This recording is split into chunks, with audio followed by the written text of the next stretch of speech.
think there's a lot to celebrate. Over the past 25 years, the rate of women participation in labor force has been increased.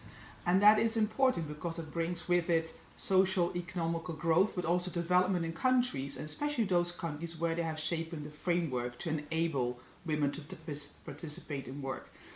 What I think is also very important is that we see women participating more in education, and most importantly within the tertiary education, because that is really what brings women further. A good, a strong fundamental education, that is really the kickstart to get a career and make sure that they get engaged within the workforce.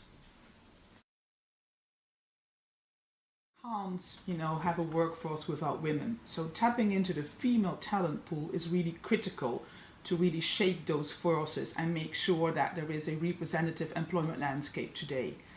And how does the landscape look today? I think there's a few elements that are really critical that we address it in this interview, but also in general in our policy setting. That's about skill shortages and mismatches to start with. It's about the demographic change.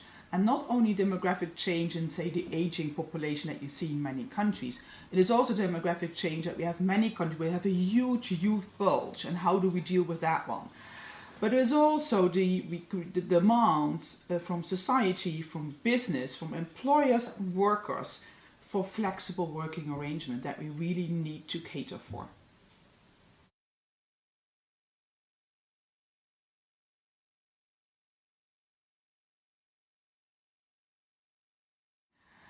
The discussion around work-life balance isn't new, and it will remain, I have to say, probably for quite some years. And will we ever have the ideal solution? Probably not. It's a challenge to start with. It's also a fact that if we look into work-life balance and families of women taking care of families, it is traditional still being seen as the role of women, that they do have this additional role. And therefore women do have a need to find ways of work that accommodate in those, say, taking care of family responsibilities. That includes part-time working, but also includes flexible working at times and hours where they can make that combination. And within the current environment with all the modern working technology, we have, we've got Skype, we've got email, we have 24/7 economies. There is a lot that can be done there where you can have both. So I think that is a key point to address. What we also see, and I think that's the business case for the women or the family, there's also a business case for business here to be made.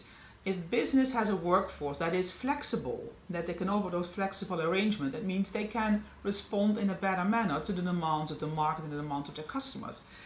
So there is it's important that business can hire people or can upscale their workforce at the moment they need it, and can downscale wherever it is required. If business accommodates flexible working participation, that will also benefit other groups, so the men in society as well. And again, with this flexibility, it also brings with it engagement, and engagement is crucial in having a productive workforce. We can have lengthy discussion about all things. There is a lot of great tools and practices already out there. But there's one thing that really does make the difference, and that is a support from top management. If the support from top management isn't there, it isn't going to happen. So I think this is an appeal to top management to take it serious, look into all these different arrangements. They can do it, they can make it work. It is something we have to do together, men and women.